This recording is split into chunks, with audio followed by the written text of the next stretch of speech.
Thanks for tuning into our podcast. We love having you here, and it's our mission to bring you all the latest and greatest tips, skills, and know-how to make you the best that you can be. We know that you have it in you, and we're going to show you how. Now, let's get started.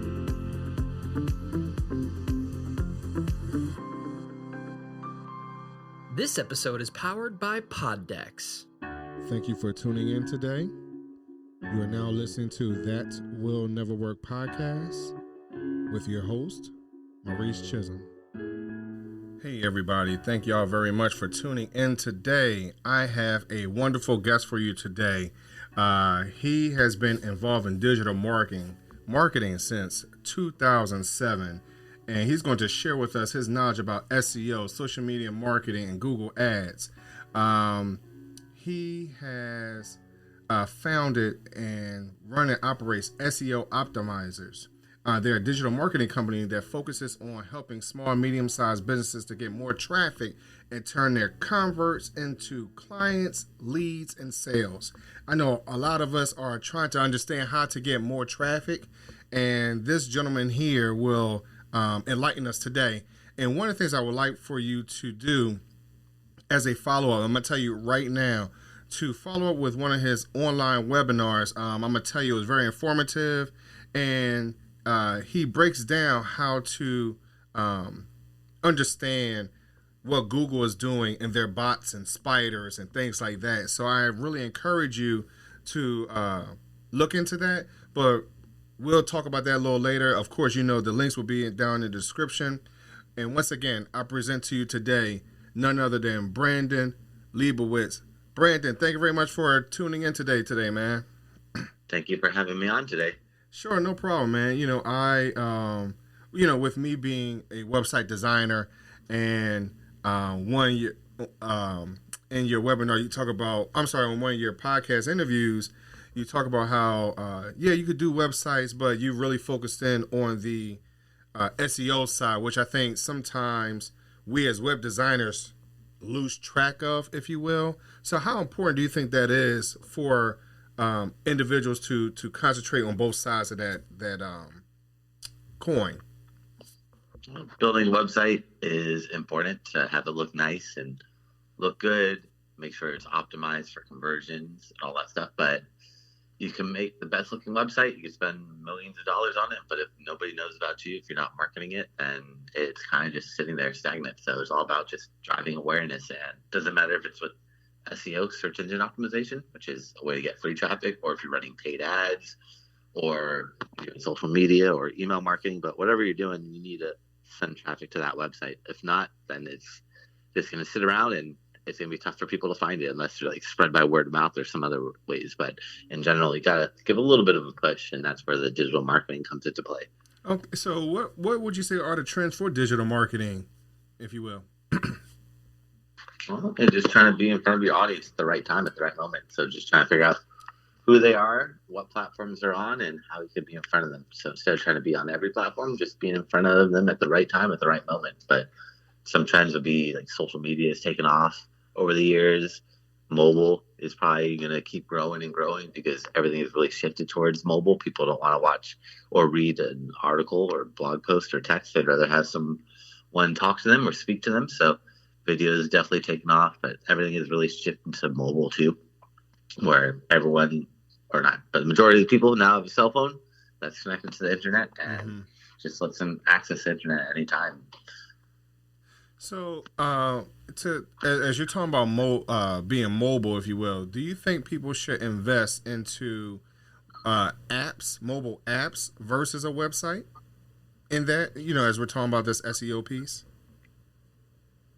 It just depends if they want to make an app, but I don't know if it's really necessary for most websites or businesses to make an app, because your website should be mobile friendly. So, but if people are so building an app is a lot more expensive than just making sure your website's mobile friendly, which I just recommend. Make sure your website's mobile friendly. Don't build an app unless you're trying to do something different.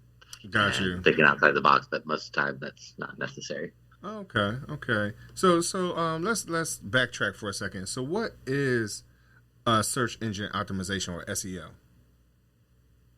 So SEO is search engine optimization, which means optimizing your website to rank on Google. So when you search on Google, there's ads at the top.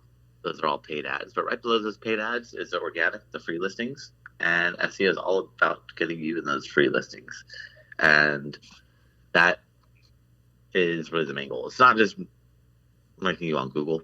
It's pretty much any website that has an algorithm. So it could be Yelp. If you're searching on Yelp, ranking you higher on Yelp, or if you have an Amazon product, trying to make sure you show up higher on Amazon, or whatever it may be. But it's not just for Google. It's really just trying to make sure that whatever search engine or algorithm is out there, that you're trying to tap into that free traffic. So for those individuals that are not clear on where to target, so for an example, you had mentioned a few moments ago, being depending on what social media platform you're on, and or like you said, whatever search engine that they're on, how would they understand or know which one to target? Like, are there any clues, or is there anything they should look out for specifically to understand where they should put most of their energy into? I would try to be where your audience is at. So you could use tools like Google Analytics and things like that to help track and see where your audience is coming from. Are they coming from Google? Are they coming from Bing? Are they coming from Yahoo or another search engine? But Google Analytics or any of these tracking tools will help you see who your audience is at or where your audience is finding you. So then you can start focusing on those platforms. So the majority of the time, Google just brings in so much traffic that it just really dominates everything. But you never know. So it's good to just double check. But looking over the past 15 years, I've never really seen a website get more traffic than Google. Right. I understand that. Okay. As we're analyzing where our traffic is coming from, or social media, when should you post on social media, or where would they find that type of information just to get that idea of when to post? I would look at the competitors, see when they're posting, and get ideas, because it's not really a one size fits all. It just depends on your audience, who they are, what time zone they're in. If you're targeting national, global, or you're just targeting one state, one city, but you have to just understand who your audience is, where they are, and different time zones. Luckily, there's no more algorithms for the most part. I mean, there's no more chronological, which I wish there was. It's all algorithms, which kind of sucks, and makes it so it doesn't even matter what time you post, because it's the algorithm. So you could see something someone posted 5 days ago, which doesn't seem like it's the best, but these algorithms, they're doing their own thing, trying to just get you engaged. So time that you're posting on social doesn't really have that big of an impact because it's not chronological anymore, but you just have to take into who your audience is. But if you're posting like on your own blog or doing like an email marketing campaign, then usually like the midweek is good, like Tuesday, Thursday, because Monday people are kind of checked out or checking back in from the weekend. Friday people are checking out for the weekend, and midweek people are usually ready to go. But it just depends on what you're promoting. If you're selling like sporting event tickets for the weekend, you might want to promote it on the weekend. Or if you're doing like things to do, like family activities to do on the weekend, maybe you want to promote it on a Friday. So it's not always a one size fits all. It's just kind of general, but usually mid or like from 9 to 11 a.m. is a good time too. But that just depends. Like if you're selling something to parents, you might want to do it before they wake up, or before they send their kids to school. So you might want to do it really early. So it really just varies. That's why looking at your competitors is going to give you some insight. But then again, you can't trust what your competitors are doing. So you can look at it and just take it all with a grain of salt and say, all right, this is what they're doing, but it doesn't mean it's correct. Right. Okay. So how would you suggest, or your recommendation for someone to turn their followers into sales? I know that since you're talking about, we're talking about posting and people want to turn those posts into sales, what would be your recommendation or suggestion for that? Just have a strong call to action. You have to have a conveying message. You got to give some incentive to people, and you probably have to give something away for free because people aren't going to really buy on social media. So if you give something away for free, lead them in, hook them in, and then try to upsell them later. But if you're just trying to sell on social, it's going to be tough because all these platforms kind of lock you in. Like Instagram, they don't want you to leave Instagram. So getting people off of Instagram onto your website it's pretty tough. It's not easy to do. So, yeah, it's a little tricky because getting followers getting traffic to your website is half the battle. Once you get people to your website and get this traffic, how do you get it to convert? That's really the tough part. And it's just trying to be creative, put yourself in the user's point of view. If you're promoting your product or service, what would you want? What's going to incentivize you to want to learn more or make that purchase? So for some, I think it's something that you just mentioned that was very interesting, offering something for free. So for those individuals that feel like they don't have a product or a service or whatever they could offer for free, where could they find that? And or those individuals that can't think outside the box, to find that, what would you suggest for someone to, how would they find that or create that, if you will, something that they can give for free to keep people on their page, if you will? I would look at what their competitors are doing. Just find the competition. Everything's out there, and you can see what they're doing, what they're offering for free, what incentives they're offering, and try to put those in if you can, or incorporate some of those if you can. If they're giving out a free ebook or a free class or a discount or a consultation or whatever it may be, but just looking at what the competition is doing to get some ideas off of them. Okay. So as we're talking about some of these ads or I'm sorry, posting, do you think people should invest into Google ads or Facebook ads to promote their product and service? Well, it doesn't hurt. It's not really going to be bad because with SEO, it does take about 6 months to rank a website. So in the meantime, a lot of people would run paid ads to just kind of supplement everything while they're waiting for the SEO to kick in. But it just depends on your audience trying to figure out, are they going to be on social media? Should I be on social media or should I be on Google? Like for a doctor, like a dentist or a lawyer or any service-based business, you're probably not going to be going on social media looking for them. You're probably not going to go on Facebook looking for a dentist, or some people might, but the majority of the people probably aren't. So it's just about knowing your audience. They're probably going to go on Google, which I'd recommend Google ads over Facebook ads any day, because Facebook ads are low quality. They're cheap for a reason, because people aren't searching. They're browsing based off interest and you're interrupting them. Whereas people on Google, they're searching, they're looking, they're showing intent at that moment to want to use your product or service. So how would they set it up or for their Google ads? You know, would they because everyone doesn't know what website to go to or even where to begin, and even finding their keywords and things like that. Like how would they start to build that up? There are a lot of different tools, like the Google Keyword Planner. It's a free tool that will show you what keywords people are searching for. So you make a list of different keywords that you want to rank for, or that you think people will be searching for your product or service. And then you throw it into the Google Keyword Planner or any of these paid tools. But the free one from the Google Keyword Planner is pretty sufficient, and it's from Google. So I would trust that, and that's going to show you a wealth of information with tons of different keyword ideas and recommendations of keywords related to that one keyword that you put in there. Okay. Now, in reference to, when we talk about some of the benefits of SEO,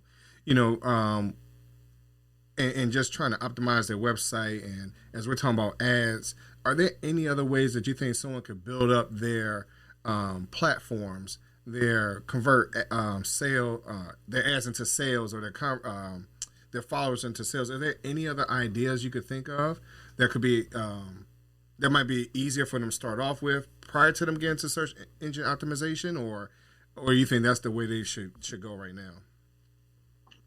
No, SEO is just one way to do things, but you need to do paid ads, you need to do social media, you need to do email marketing, you need to keep yourself top of mind as much as possible. So it's not just trying to just do one thing, it's doing as many different things as possible to get yourself out there to as many different people, because you never know where someone's going to be looking or how someone's going to find you. And usually you also need multiple touch points where someone's not just going to go to your website and buy off of you immediately.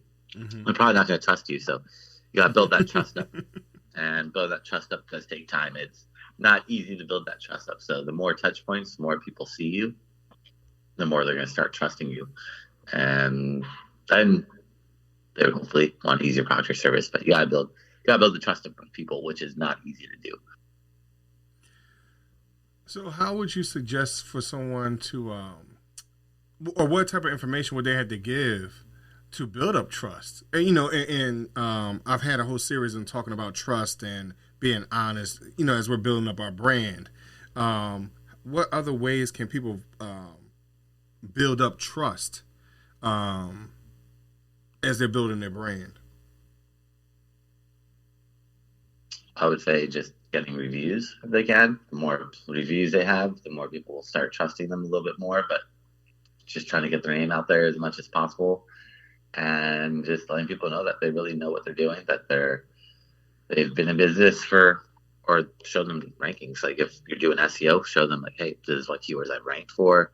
You can see some of the products or the services, the businesses that I've worked with in the past, and how I've gotten them from here to here and taken them to this next level. But really just showing them that is going to probably be the best for SEO. Showing them like, hey, this is what I've done in the past, and this is what I can do for you.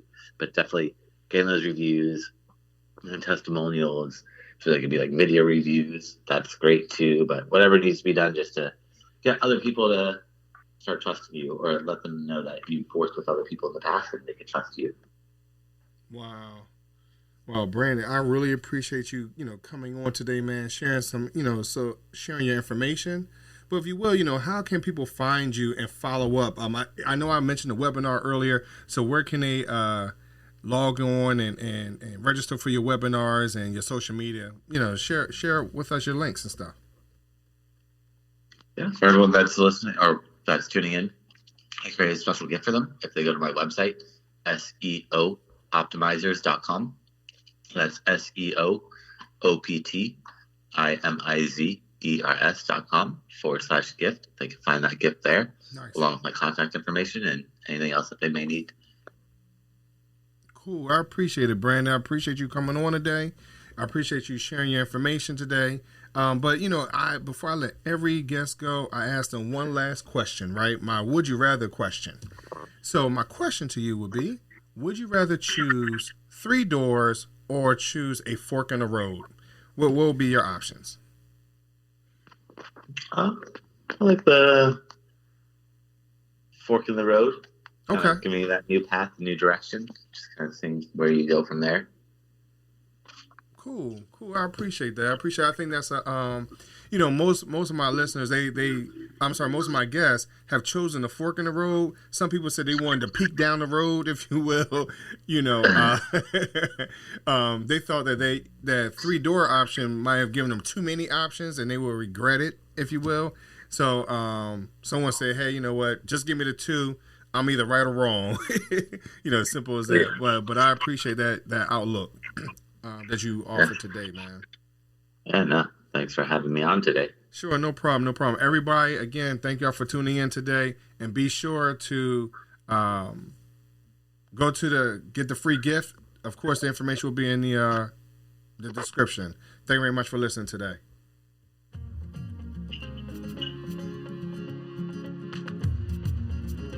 Loved what you've heard on this week's episode? Well, the answer is simple. It would mean the world to us if you could head over to iTunes and leave us a 5-star review and feedback. Spreading the word really is the best way to grow our podcast and achieve even greater things. Thank you.